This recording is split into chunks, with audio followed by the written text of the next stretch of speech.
What happens when decades of experience clash with the ego of youth?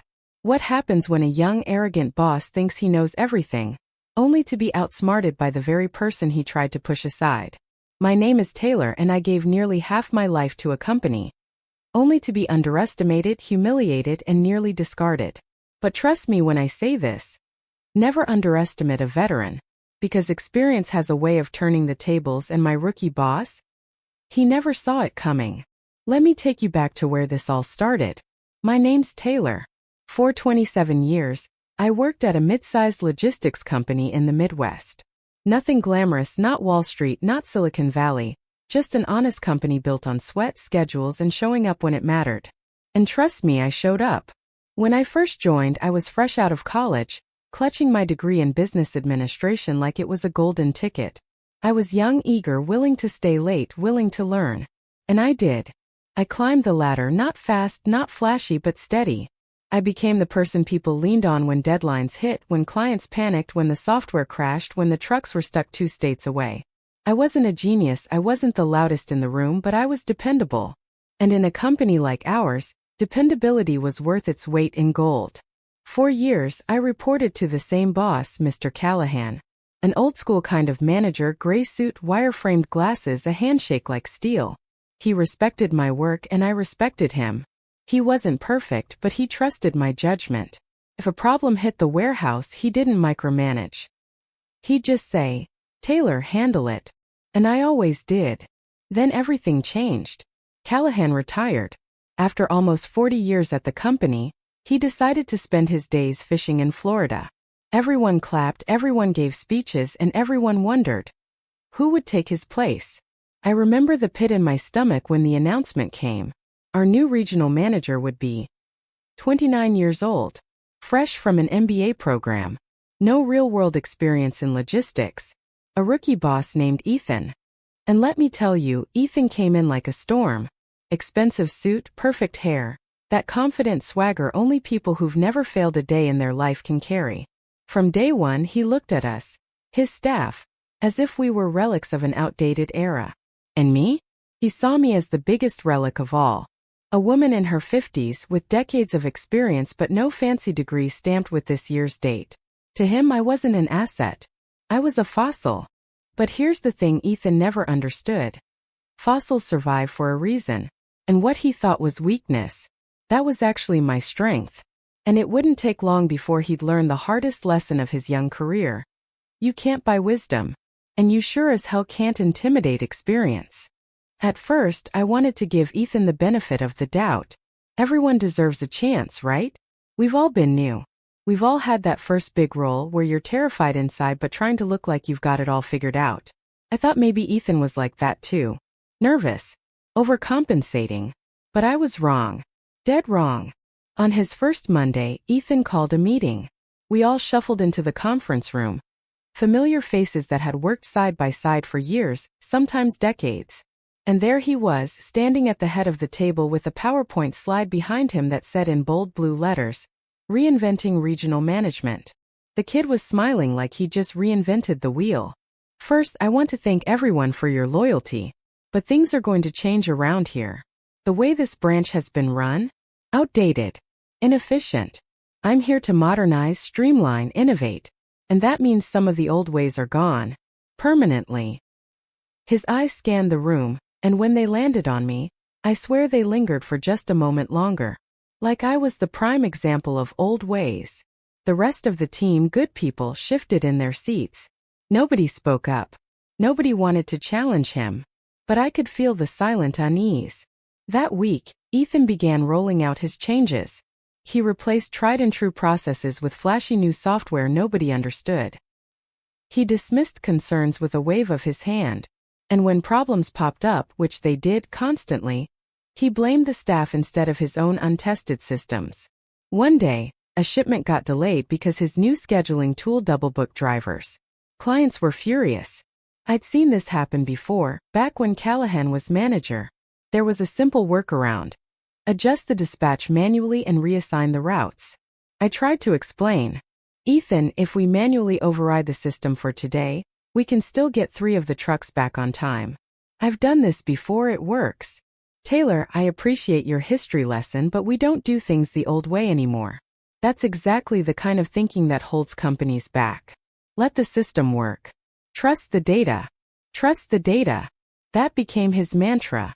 Never mind that the data was garbage because he didn't understand the logistics feeding into it. Never mind that his so-called streamlined approach was costing us clients. He was too proud or too arrogant to admit he might not know better. It wasn't just that he ignored my advice. It was the way he did it. Always in front of others. Always with that smug little smile, like he was teaching a child a lesson.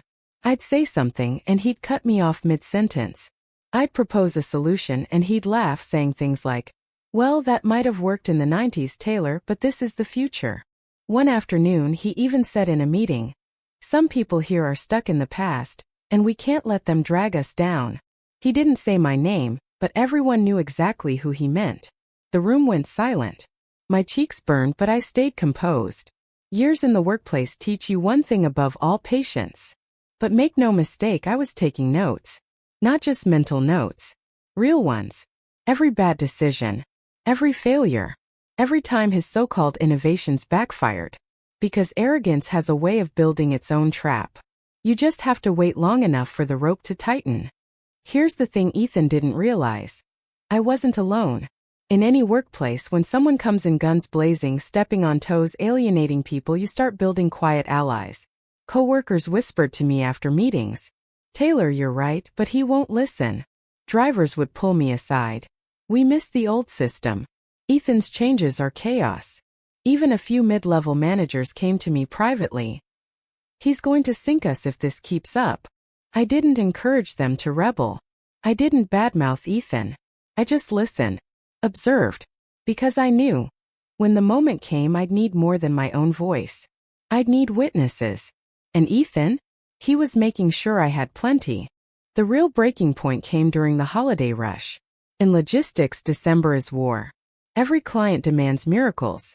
Every truck is loaded to the brim. Every mistake costs money, time, and reputation. This is where experience matters most. Callahan used to lean on me heavily during the holidays. He knew I could juggle 100 moving pieces and still keep the trains, or in our case, trucks, running. But Ethan? He brushed me aside completely. He told me I was to focus only on clerical work, filing reports, updating spreadsheets. He stripped me of decision-making authority in front of the entire team. It wasn't just insulting, it was dangerous. And sure enough, within days, the system he trusted so blindly collapsed under the holiday load. Trucks got lost. Deliveries missed windows. Clients screamed on the phone. And Ethan? He panicked.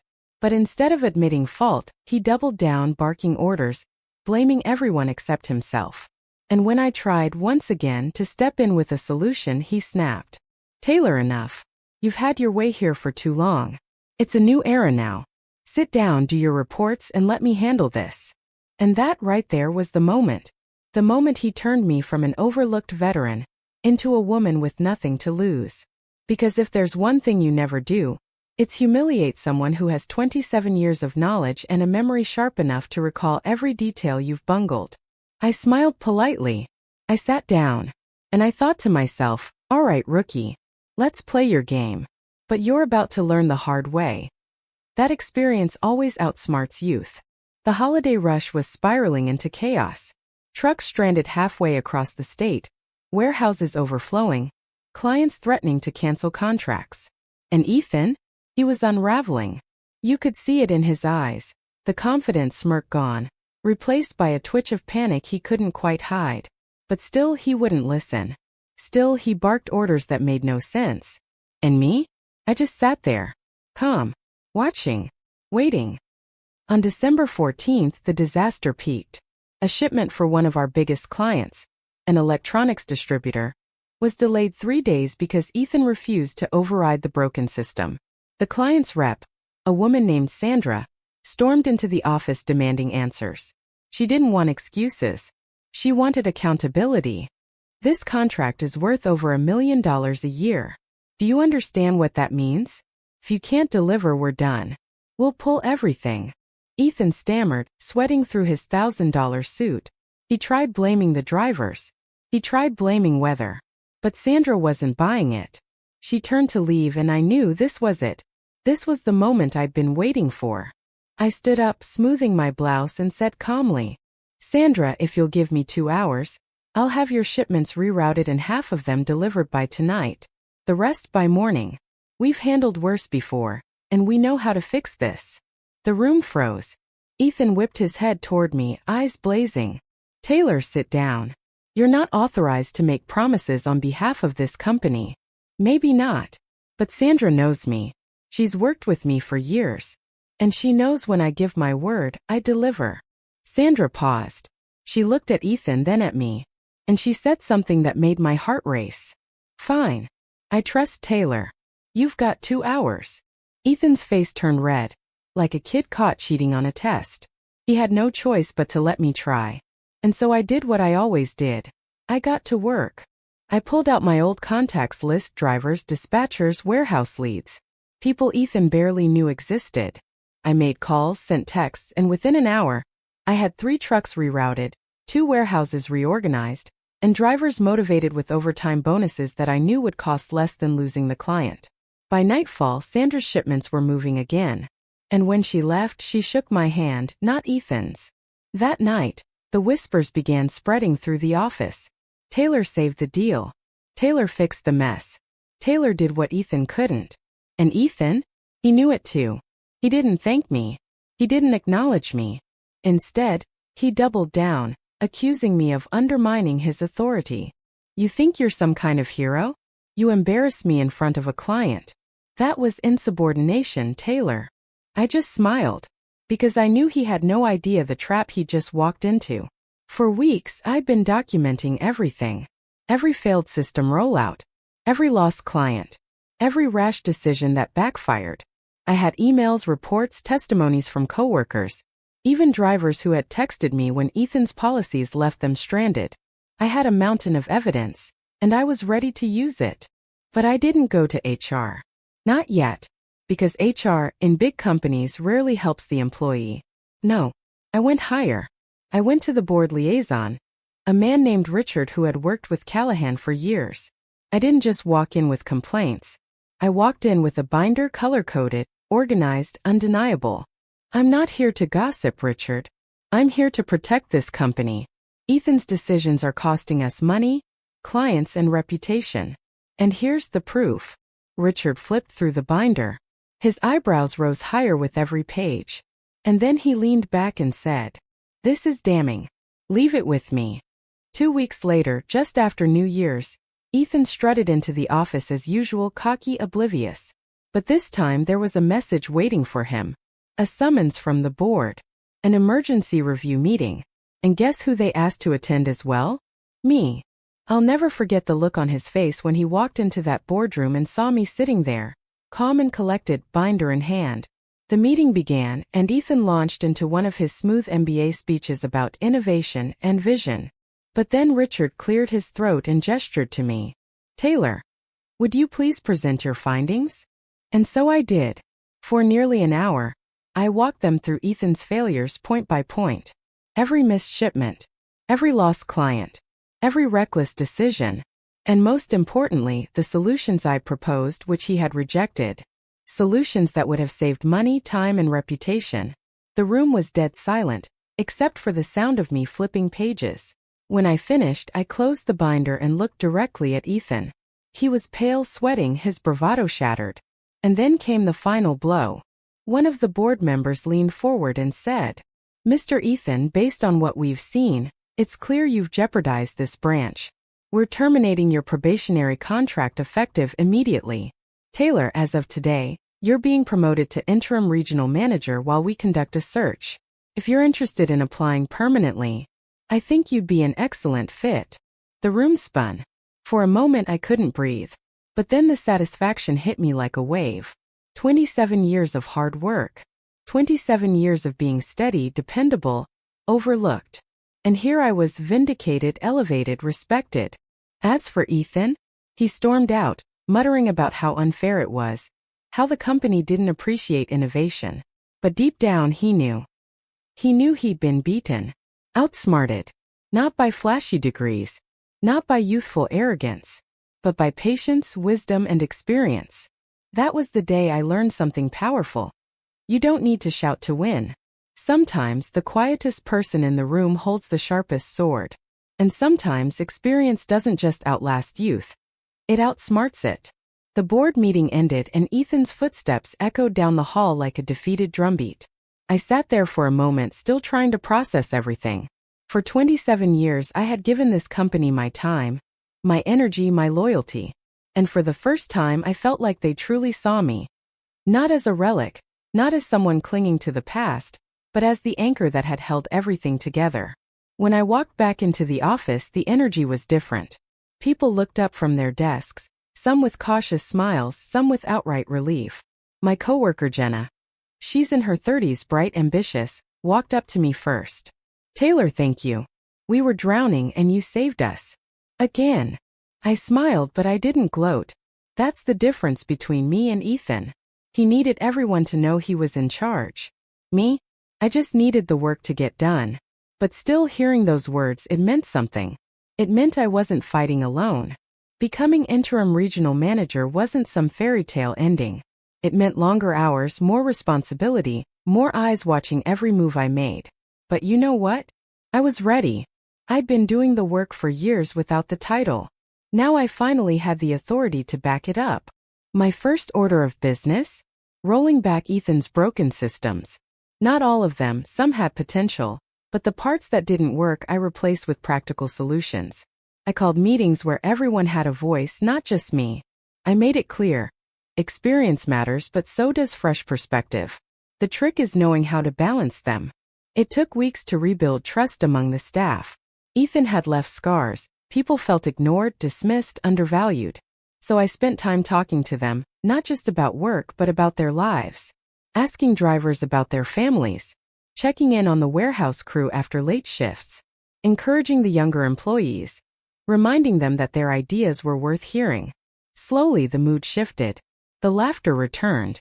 The sense of pride in our work came back. And for the first time in a long time, the office didn't feel like a battlefield. It felt like a team again. One morning in February, Sandra, the client rep I'd saved during the holiday chaos, called me personally. "Taylor, I just wanted to say thank you again. Our company was ready to walk away, but you turned it around. And honestly, I trust you more than anyone I've worked with in logistics. Keep doing what you're doing." I hung up the phone and smiled to myself. That's when it hit me. This wasn't just about outsmarting Ethan. This was about proving something bigger, that experience isn't obsolete. That people who dedicate decades to their work aren't just placeholders until the new generation comes in. We have value. We have wisdom. And sometimes, we're the only thing keeping the whole machine from falling apart. If there's one thing I want you to take away from my story, it's this: don't underestimate experience. In a world obsessed with speed, youth, and shiny new things, we forget the power of patience, the weight of history, the quiet strength of someone who's walked the road before. Ethan thought his degree made him untouchable. But in the end, it was his arrogance that brought him down. And to those of you who might feel overlooked at work, ignored because of your age, your quiet nature, or because you don't fit the flashy mold, remember this. You are stronger than you think. Every year, every challenge, every scar adds to your arsenal. And one day when the moment comes, all of that will matter. All of it. As for me, I didn't apply for the permanent role right away. I wanted to think about it. But when the board came back a few months later and asked me to stay on as regional manager, I said yes. Not because I wanted the title, but because I knew I could make a difference. I could lead in a way Ethan never could. Not with arrogance, but with respect. Not with ego, but with balance. And as I sit here now telling you this story, I realize something else. Revenge isn't always about destroying someone. Sometimes the sweetest revenge is simply surviving, thriving, and proving that the very thing they mocked you for was your greatest strength all along. So here I am telling you my story. A story about decades of experience, about patience, about resilience. A story about how a rookie boss thought he could rewrite the rules and how experience quietly, but powerfully, proved him wrong. And maybe most importantly, a story about the kind of strength you don't see coming until it hits you. I know that for some of you watching, this might feel personal. Maybe you've been overlooked at work. Maybe someone younger or flashier has been promoted over you, dismissed your ideas, or treated you as if your knowledge didn't matter. I want you to know you're not invisible. Your experience, your wisdom, your dedication, they have value. And sometimes, just sometimes, they're your most powerful weapon. Lessons learned. Here are a few lessons I want to share with you. Patience wins. Don't rush to prove yourself. Observe, learn, and wait for the right moment. Timing can be everything. Document everything. Keep records. Evidence is power when arrogance crosses the line. Respect everyone. Your success isn't just about defeating someone. It's about lifting yourself and your team up. Wisdom, ego, youth can be loud. Arrogance can be flashy. But experience is quiet, steady, and unshakable. And remember, revenge doesn't always mean humiliation. Sometimes it's simply rising above, thriving, and letting the results speak for themselves. I still walk through the office today, Taylor the veteran, Taylor the leader, Taylor the quiet force everyone relies on. But I also walk with humility, because leadership isn't about winning arguments. It's about understanding people, solving problems, and making a difference. And every day I see younger employees learning from me, and me learning from them. It reminds me that true strength isn't about age. It's about balance, respect, and knowing when to act. Now I want to ask you something. Have you ever been underestimated at work or in life because of your age, your experience, or the way you do things? How did you handle it? Did you quietly wait? Did you fight back? Or did you rise in your own way? I want to hear your stories. Share them in the comments. Because sometimes, hearing someone else's experience can teach you more than any textbook or tutorial ever could. So if you take one thing away from my story today, let it be this. Never underestimate the power of experience, patience, and wisdom. One day it might just change everything. If you enjoyed this story, don't forget to hit the like button, subscribe for more real-life workplace drama stories, and click the notification bell so you never miss an episode. And remember, your story matters. Share it, because it could inspire someone else who's fighting their own rookie boss, their own challenge, or their own impossible situation. Thanks for listening. I'm Taylor, and remember, sometimes the quietest person in the room holds the sharpest sword.